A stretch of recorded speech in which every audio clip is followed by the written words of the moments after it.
idha nadhara ar-rajulu ila imraati, ikiwa mume atamtizama mke wake kwa jicho la huruma na mke akamtizama mume wake kwa jicho la huruma, kisha mume akanyoosha mikono yake kumuelekea mke wake, kisha na mke akanyoosha mikono yake kwa mume wake, maana yake watashikana mikono.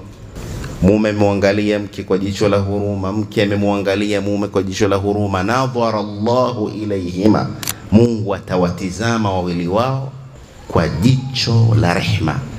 Na wakishikana mikono yao, mume akanyoosha mikono yake na mke akanyoosha mikono yake, wakashikana, tasaqatat dhunubuhuma min baini asabi'ihima, madhambi yao yataporomoka kupitia viganja vyao vya mikono.